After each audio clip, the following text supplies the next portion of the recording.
Olá, você está no canal EQM Feita de Luz. Hoje nós vamos conhecer a história da Nicole Clark.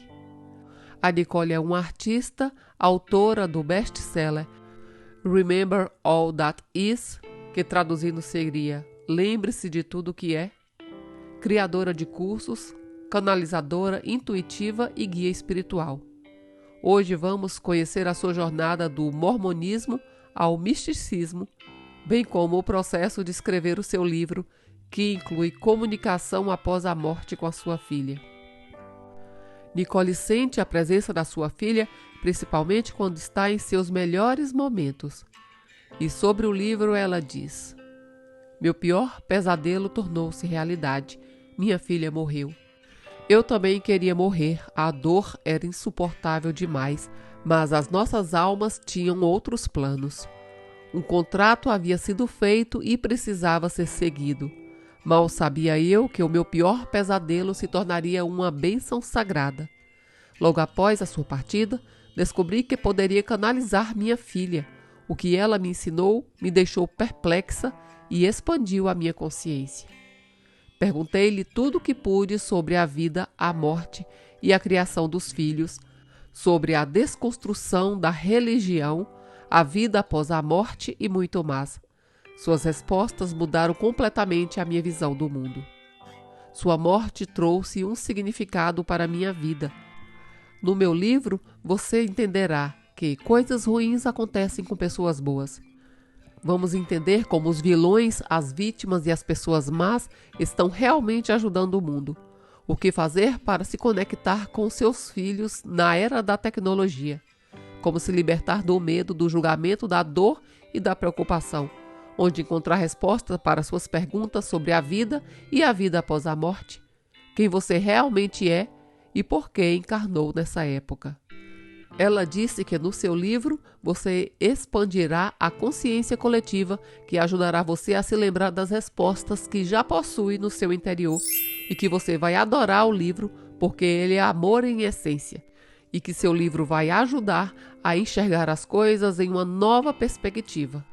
Basicamente, o relato que vamos conhecer agora é uma degustação do conteúdo do seu livro. Mais informações sobre a Nicole você encontra aqui na descrição desse vídeo. Quando você curte e comenta sobre o nosso conteúdo, o YouTube entende que você gosta do nosso canal e passa a te enviar os nossos novos vídeos. O nosso canal já tem mais de 25 histórias. Você já assistiu às outras? Eu tive aquele momento no helicóptero em que eu soube que precisava deixá-la ir. Eu simplesmente sabia que era a hora dela e que isso era um contrato de alma. Era como se eu soubesse de alguma forma, e isso foi muito difícil. Mas também eu sabia que era a coisa certa a se fazer. Então eu comecei a fazer perguntas para ela, tipo: onde você está? O que está acontecendo? Por que você partiu? O que aconteceu quando você partiu? Alguém te cumprimentou?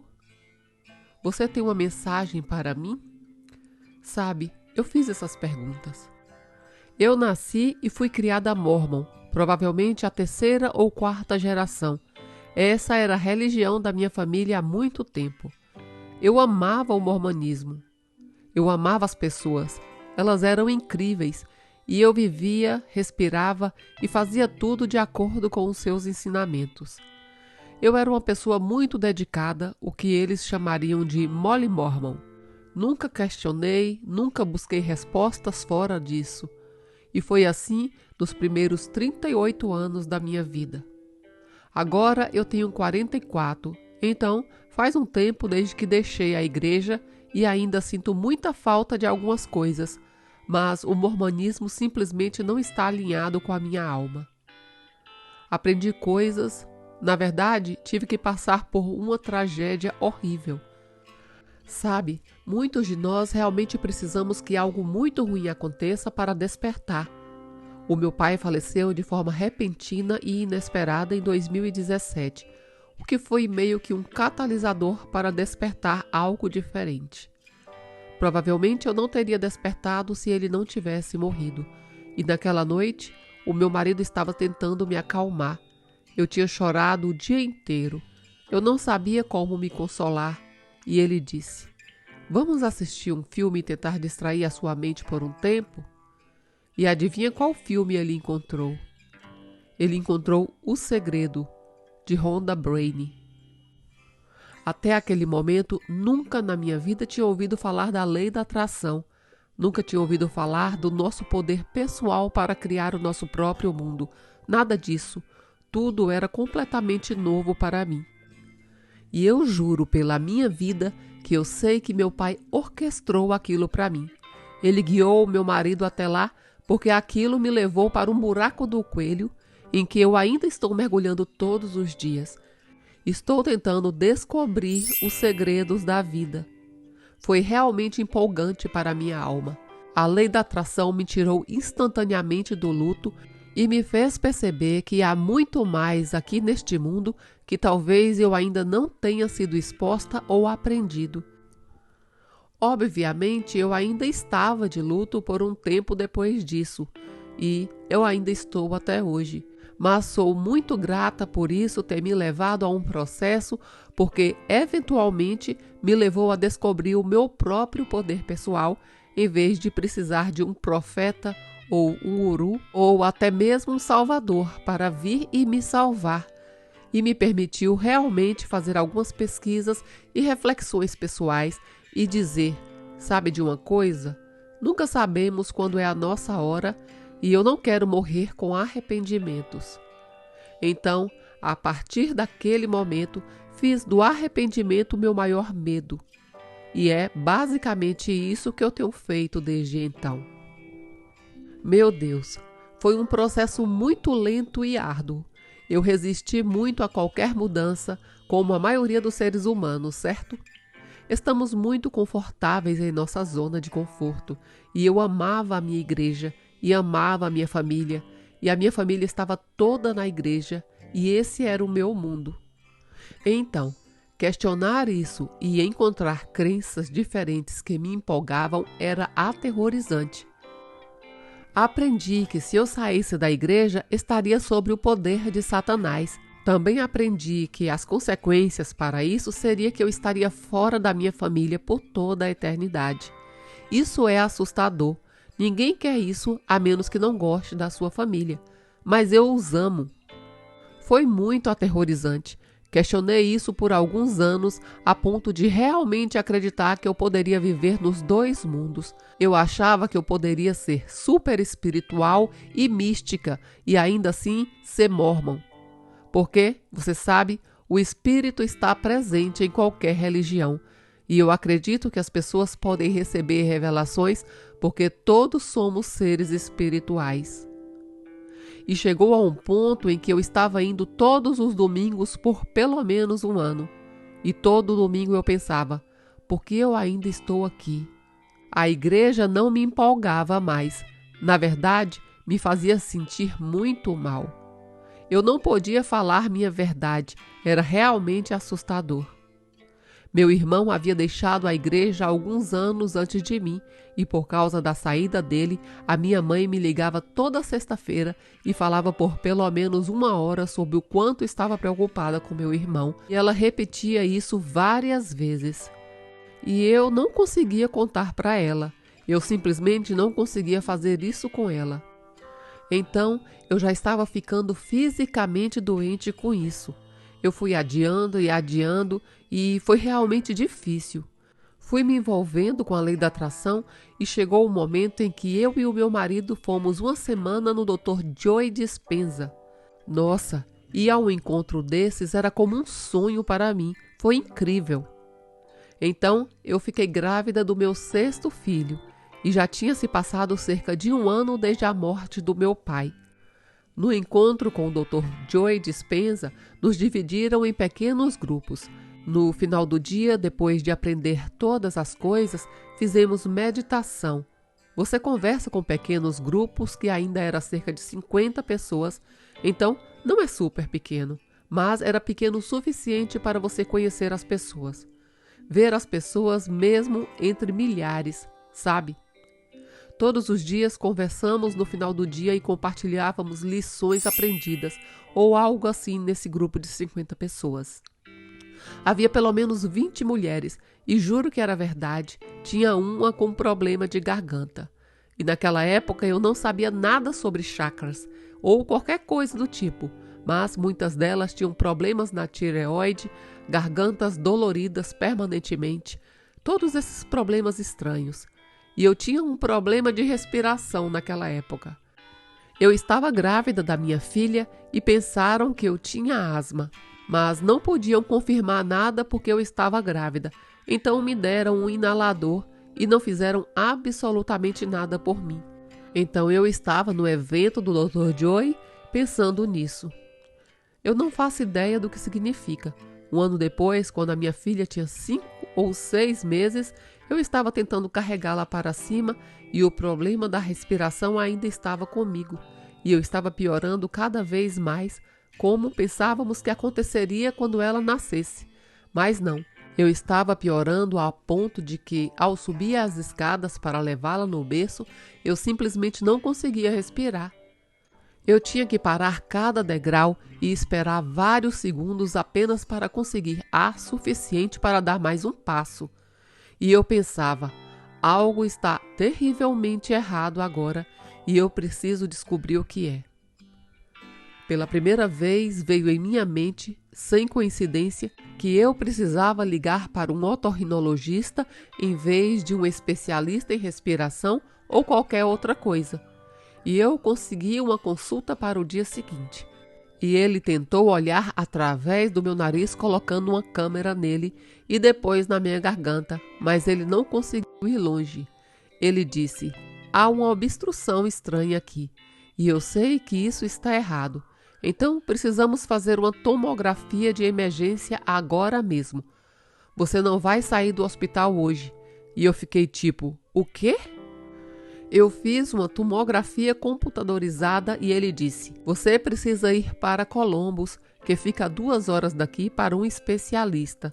Não faço ideia do que há de errado com você. A única vez que vi algo assim na garganta de alguém foi em um menino de 12 anos que foi atingido por uma barra em um acidente de carro ou algo assim. E eu fiquei tipo, eu não faço ideia. Então, na manhã seguinte, tínhamos agendado para ir de carro até Columbus e descobrir o que estava acontecendo. Mas antes disso, fiz uma meditação matinal. Eu adoro meditar e durante aquela meditação eu recebi uma imagem muito clara do que havia de errado e por que estava errado. Fui levada de volta em um momento em que tinha 12 anos e estava tentando expressar a minha verdade para minha mãe e contar a ela algo que eu acreditava, mas me sentia como um animal enjaulado, sabendo que eu não podia falar a minha verdade porque não era seguro. Eu havia guardado isso por tanto tempo e agora, com mais essa questão do mormonismo, ainda não estava falando a minha verdade. Foi então que descobri que o chakra da garganta representa a capacidade de alguém falar a verdade. O meu chakra da garganta, minha alma, havia se fechado a ponto de ficar do tamanho daqueles canudinhos de café preto, e isso apareceu nas imagens que o especialista fez. Mas o meu sangue superior não era normal. Ele disse que era uma estenose subglótica idiopática, o que significava que eles não sabem a causa, mas é um estreitamento da via aérea.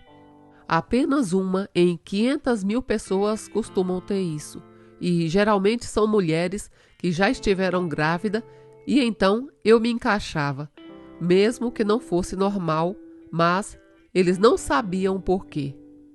Mas eu sabia o porquê. Eu acabei precisando fazer uma cirurgia na garganta. Isso foi cerca de 4 anos atrás.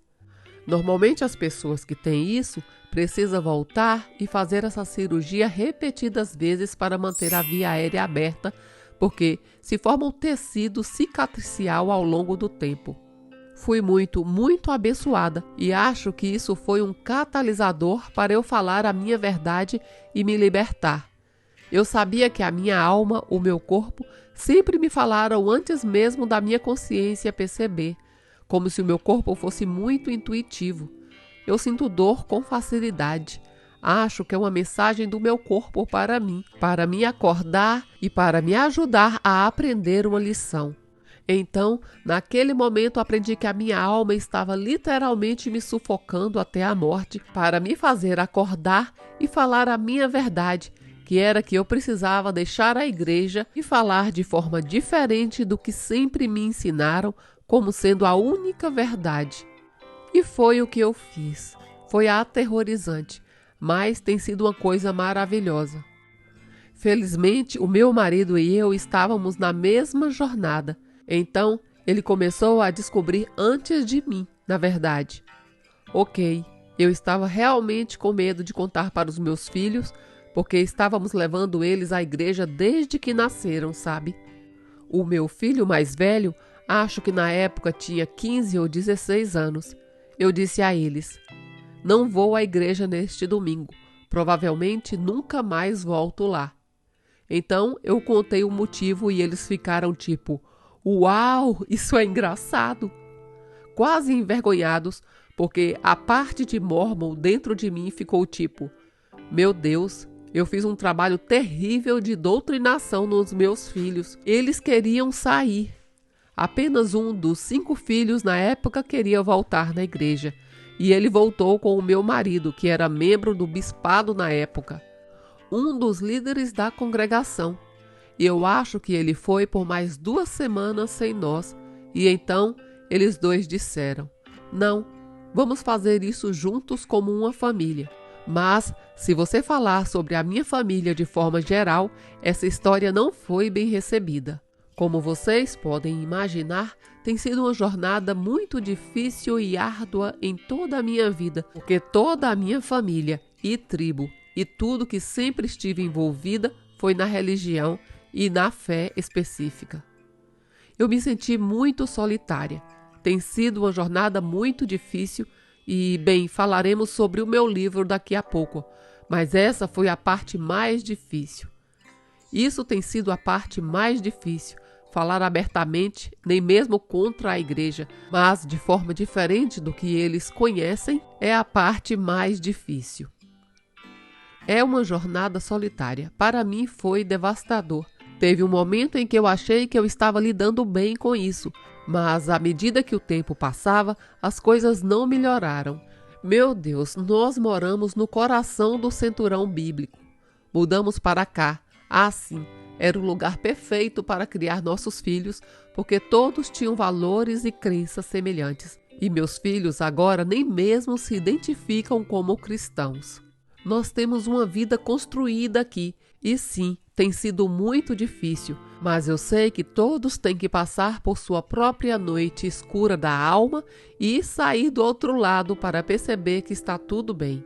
A parte mais difícil para o meu marido e para mim é descobrir como abrir mão do livro de regras e permitir que os nossos filhos se tornem quem eles querem ser e acreditar no que quiserem acreditar, sem julgar isso como errado ou ruim, sem dizer a eles que eles não podem acreditar naquilo. Porque fomos criados com a ideia que só existe uma maneira correta, a única. Mas nós temos muitas opções diferentes. Agora temos essa arena totalmente aberta do tipo: bem, filhos, vocês podem escolher qualquer caminho que quiserem, nós os apoiaremos. E às vezes isso é muito mais fácil de dizer do que fazer, não é? As crianças acreditam, elas querem falar sobre coisas assim, mas honestamente vai lá e vê toda a hipocrisia entre as crianças cristãs que estão literalmente falando sobre Jesus e depois falando sobre todos os vizinhos, dizendo que são feios e gordos e eles não têm roupas boas ou eles não têm o que comer no almoço, sabe? A minha filha apenas vê isso e volta para casa reclamando o tempo todo de como ela odeia os cristãos. E eu fico tipo: não é essa a mensagem que estamos passando para você, certo? Bem, infelizmente foi isso que ela internalizou. As pessoas aqui não querem saber o que nós aprendemos. Nós somos como uma zona de perigo para eles. Então eles não entram em contato conosco ou com os nossos filhos. E isso é muito difícil, porque é como se toda a sua bolha estourasse e simplesmente desaparecesse. Eu vejo muitas mães da minha geração que estão dizendo: não entendo porque os meus filhos não querem mais contato. Eu não entendo porque os meus filhos não querem mais ter um relacionamento comigo. E eu entendo totalmente porque eu tive que cortar o contato com a minha mãe por um tempo.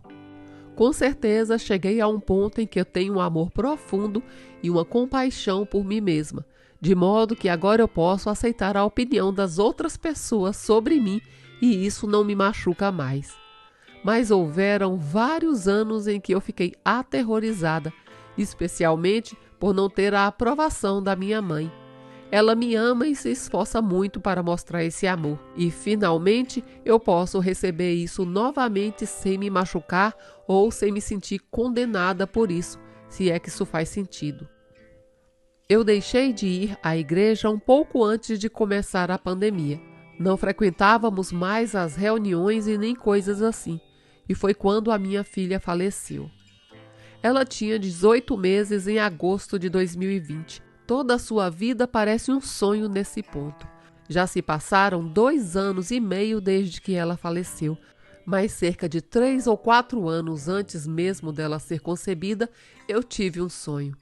Um sonho muito forte que me acordou no meio da noite várias vezes. Eu tive o mesmo pesadelo recorrente de que uma das minhas crianças iriam se afogar e eu iria culpar o meu marido porque ele sempre quis uma piscina maldita e um lago em nossa propriedade. Era culpa dele. Então, nós iríamos nos separar e toda a minha vida desmoronaria. Na verdade, eu escrevi sobre isso no meu primeiro livro. 10 minutos para renovar as energias das mães, menos estresse, mais alegria. O meu livro tem um capítulo inteiro sobre esse sonho e como eu fiz algo chamado definição de medo, onde, se eu tivesse uma criança que fosse se afogar, o que eu faria seria como me tornaria vitoriosa em vez de vítima, como eu manteria a calma e manteria a minha família unida, como eu faria uma missão de prevenir outras pessoas a passarem pela mesma tragédia. Então, eu escrevi esse capítulo inteiro e no livro eu falo sobre como a vida é imprevisível. E sim, então, em agosto de 2020, minha filha realmente morreu. E tudo o que eu tinha sonhado realmente aconteceu. E eu percebi que tudo estava alinhado e eu estava sendo guiada para escrever um livro sobre tudo isso. Sobre a jornada da cura, sobre a comunicação após a morte, sobre a espiritualidade, sobre descobrir quem eu sou. E é assim que o livro Além do Adeus nasceu. É uma coleção das minhas experiências, minhas comunicações com a minha filha após a morte e também as histórias de outras pessoas que tiveram experiências semelhantes. E eu espero que isso possa ajudar outras pessoas a encontrar conforto, esperança e cura para suas próprias jornadas. Eu literalmente escrevi isso antes da minha filha ser concebida, ok? Então, assim que ela chegou, foi muito difícil conviver com essa premonição, porque eu não tinha certeza. Eu achava que eram pensamentos intrusivos. Eu achava que eu simplesmente tinha medo da vida toda dela. Mas, olhando para trás agora, eu sei que era apenas a minha alma me preparando e me deixando saber que haveriam vezes em que eu estaria sentada aqui, brincando no meu computador ou trabalhando, fazendo algo, e eu receberia um impulso de largar tudo e tirar uma fotografia dela no mesmo momento. Você vai querer se lembrar disso, ou fazer vídeos.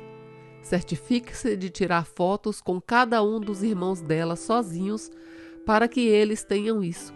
Certifique-se de fazer isso constantemente durante toda a vida dela. E eu detestava isso. Eu detestava muito. Eu sou grata por isso agora, mas naquela época eu só pensava, não me diga que ela vai morrer.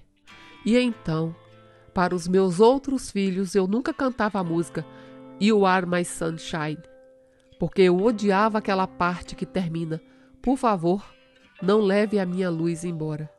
Mas, por algum motivo, ela era o meu sol. Nós esperamos por 8 anos para engravidar dela depois do meu 5º filho. Eu sempre quis ter 6 filhos e então levamos 8 anos. 2 perdas gestacionais e uma gravidez ectópica para que ela finalmente fosse parte da nossa família, e então ela era muito especial para mim.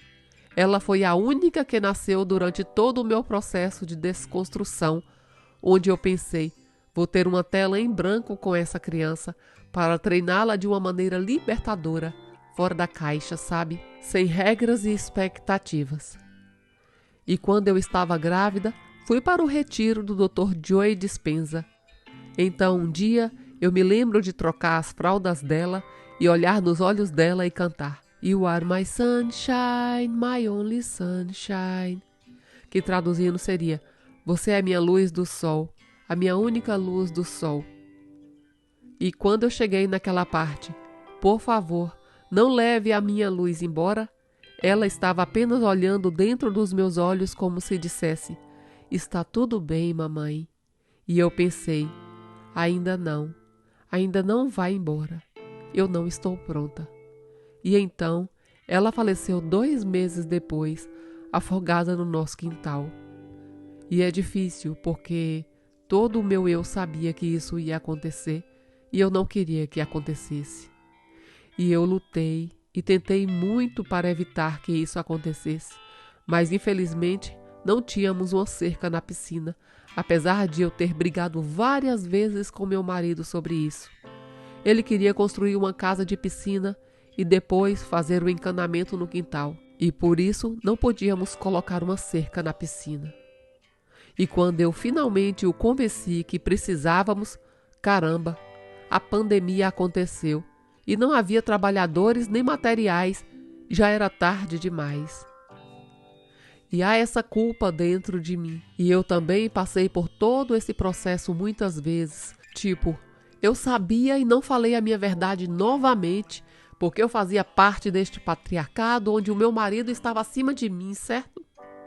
Eu não podia falar contra o que o instinto dele dizia, porque Deus me livre se o meu marido estivesse mais correto ou algo assim. E então eu tive que passar por todo esse processo de eu fiz o melhor que eu pude e isso ia acontecer de qualquer maneira. Ela me disse isso várias vezes após a sua morte. Use isso de uma maneira que você possa ajudar outras pessoas. E como eu faria isso de uma maneira que eu pudesse salvar o meu casamento e não ter tudo mais desmoronando? Era uma desconstrução completa.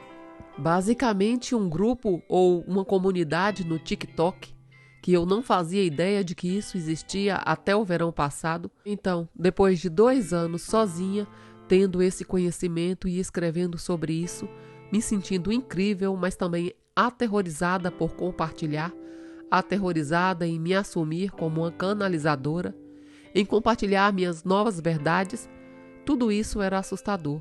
Mas algo legal aconteceu. Eu comecei a me dedicar à arte.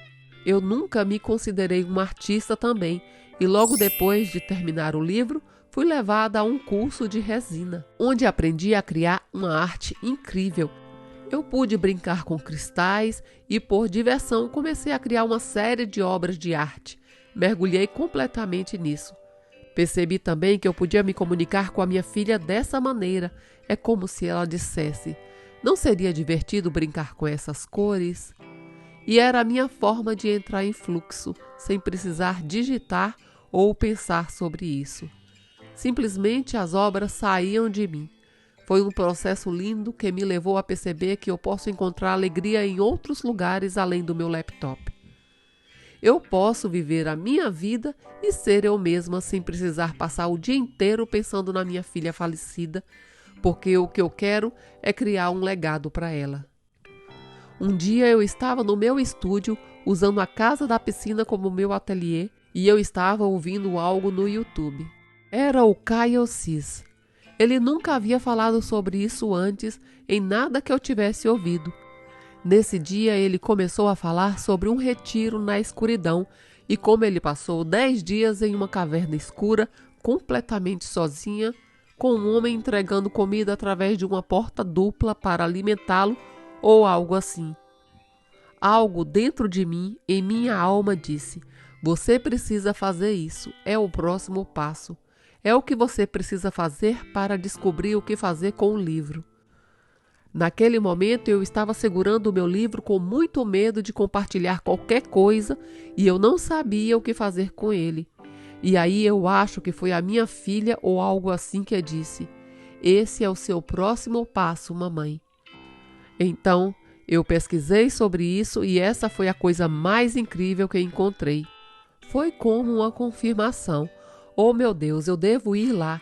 Isso está me levando de volta à minha criança interior, me levando de volta para casa, onde eu não tinha estado desde que nos casamos, quase 20 anos atrás. Isso foi realmente legal e eu me inscrevi, mas havia uma lista de espera e eu tive que esperar uns 4 ou 5 meses para poder ir. Eu não sugeriria essa experiência para qualquer um. Só vá se você sentir absolutamente chamado, porque a minha alma estava gritando para ir, e eu diria que a maioria das pessoas diriam não. Mas foi lá que ela revelou o nome do nosso livro para mim. Foi a coisa mais fantástica que eu já senti na minha vida. Um daqueles momentos em que eu arrepiei o corpo inteiro. Primeiro de tudo, você fica em uma sala completamente sozinha, sem luz, sem janelas, nada, absolutamente nada, sem som. Era como se estivesse no meio de uma floresta, provavelmente a meio quilômetro de distância da casa desse cara. Eles viviam fora da rede, então não havia eletricidade. Era realmente legal, completamente fora do comum para mim. Uma experiência totalmente nova. E depois de 5 dias de completo tédio e grandiosidade, meditação, tristeza e medo, todas as sensações, todas as emoções que você possa imaginar surgem quando você está em um quarto sozinho sem nada. Então não havia mais nada a fazer além de sentir as emoções. Finalmente recebi uma inspiração que foi simplesmente incrível. A minha filha perguntou: posso pelo menos te ajudar com o título do livro? Você sabe como deveria chamá-lo? Eu respondi: Retorno a tudo o que é? E ela respondeu: bem, você não pode realmente retornar a tudo o que é, porque você é agora. Você sempre foi e sempre será uma parte intricada e necessária da totalidade de tudo o que é. É mais uma lembrança. E ela disse: chame o livro de Lembre-se de Tudo o que é. E destaque Amber, porque o nome dela é Amberly. E também porque é uma brasa.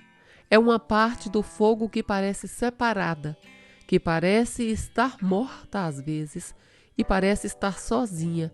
Mas se você colocar um pouco de intenção, um pouco de ar, foco e amor, ela pode voltar à vida plena e acender um fogo ainda maior. É isso que acontece quando lembramos de quem somos, quando lembramos de tudo o que é e quando voltamos à nossa totalidade. É sempre uma parte de nós que sempre esteve lá, mas que simplesmente esquecemos. Foi um momento muito especial. Tudo o que é representa Deus, fonte, universo ou o que você quiser chamar. Tudo o que é, literalmente, é isso. Tudo o que existe faz parte de tudo o que é. Minha filha até me diz no livro uma frase muito legal quando eu estou falando sobre coisas negativas que acontecem. Dificuldades, dor, medo, ansiedade e depressão. E eu digo que não quero isso mais na minha vida. E ela responde: aproveite a tristeza, aproveite o sofrimento e a dor, porque a dor pode ser mais prazerosa do que o prazer em um nível de alma. Nós realmente queremos experimentar isso. E ela diz que tudo o que é não poderia ser tudo o que é sem tudo o que é. E isso é o que a totalidade é. É o que nós temos que realmente lembrar que somos. É abrangente a tudo. O bom, o ruim, o feio e o bonito. Cada coisa é parte de tudo. E quando podemos abraçar tudo, amar tudo e aceitar a tudo, isso se cura dentro de nós e podemos realmente acessar quem somos no âmago, que é apenas amor, luz, beleza, aceitação e neutralidade. Há o positivo, o negativo e a neutralidade. Não é mal, bom e neutro. É tudo necessário, assim como a bateria precisa de um lado positivo e negativo para funcionar. Assim que as nossas almas são. Minha filha me deu algumas analogias diferentes que eu compartilhei, porque elas fizeram uma grande diferença na minha vida. Lembrei de uma delas há apenas 2 dias, quando fomos para o Kings Island, em Ohio. A minha filha tinha uma apresentação de coral e tudo mais naquele parque de diversões. Esperar na fila por mais de 1 hora por um único brinquedo não é exatamente uma experiência muito agradável. Você fica entediada, cansada, com fome, com calor ou com frio.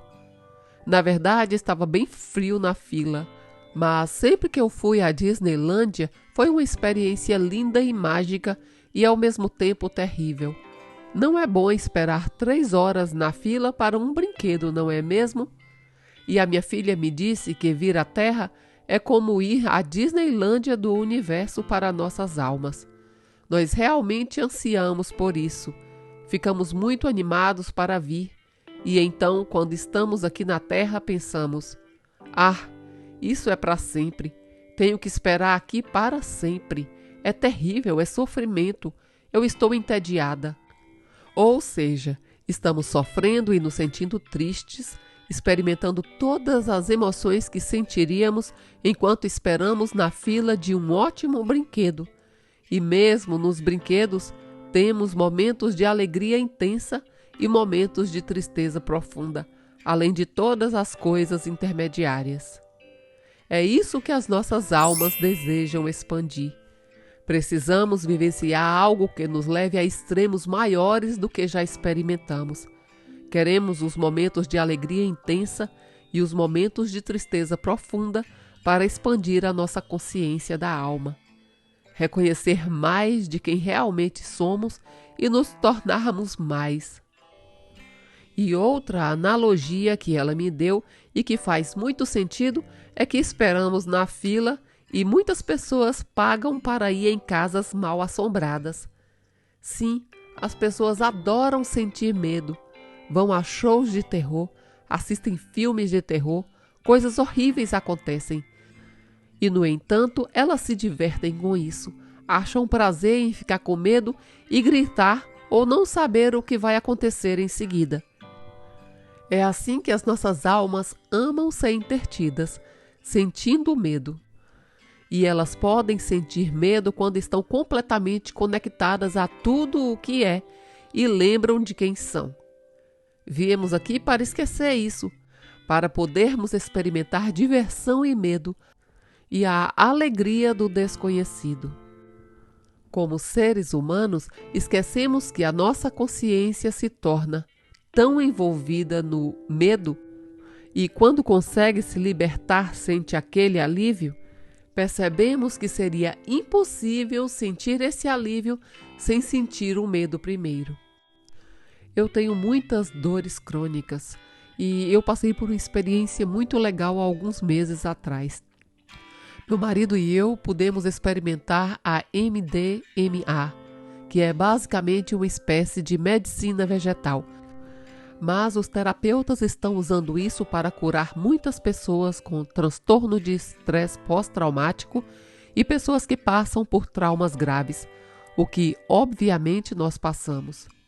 E uma das coisas mais legais que aconteceu, na verdade, uma das principais coisas que aconteceram, foi que eu não conseguia mover todo o meu corpo. Eu me sentia paralisada, o que foi muito estranho para mim. E eu não conseguia mover um músculo. Minhas mãos e tudo mais ficava parada em um lugar. E a minha alma dizia: não se preocupe, você não precisa do seu corpo agora. E então ele me mostrou uma visão. Eu não compartilhei essa experiência com quase ninguém, então eu estou animada. Mas, basicamente, ele me mostrou como se eu fosse uma alma olhando para uma tela de computador ou um iPad, passando por diferentes avatares que eu poderia escolher nesta vida. Qual corpo eu queria escolher? Como se fosse olhar para um guarda-roupa e escolher a roupa que eu gostaria de usar para essa peça. Ou escolher uma fantasia que eu queria vestir. E eu escolhi especificamente este corpo porque ele era mais propenso à dor. Eu gostaria de sentir coisas no nível mais profundo do que muitos dos outros avatares. E eu escolhi especificamente esse corpo porque ele era um corpo sensível, porque nele eu poderia sentir mais coisas. Lembro-me naquele momento de sentir muito amor pelo meu corpo e de estar muito grata, em vez de ficar com raiva e sentir um pouco de ressentimento em relação a ele. Em vez de sentir como se eu fosse a vítima do meu corpo e como se eu quisesse sair dele, eu senti um amor profundo, compaixão e alegria por ter escolhido esse corpo para poder sentir ainda mais dor do que a maioria das pessoas, porque ele é super sensível em todas as coisas. E nós falamos muito sobre isso no livro. Falamos sobre dores crônicas e eu realmente quero ler para você agora uma sessão. Eu perguntei à minha filha antes da entrevista se ela gostaria que eu compartilhasse e isso está vindo agora à tona. Então, eu estou perguntando à minha filha basicamente como me sinto terrível, odeio o meu corpo e quero amá-lo. E estou tentando diferentes alimentos para me sintonizar com o meu corpo. Há mais alguma coisa? E ela disse: ame o seu corpo, elogie-o, encontre as coisas que você realmente aprecia nele e diga a si mesmo diariamente o quanto você as ama e agradeça por todas as coisas que ele faz bem. Não foque nas coisas que ele não faz bem. Foque no que está indo bem e em como sentir-se super saudável.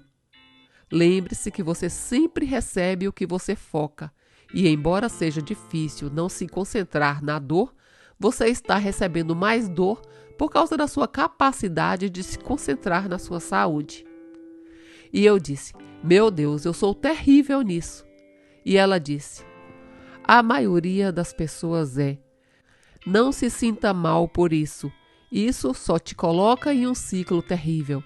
Você se sente mal em relação a uma situação e depois se martiriza por se sentir mal.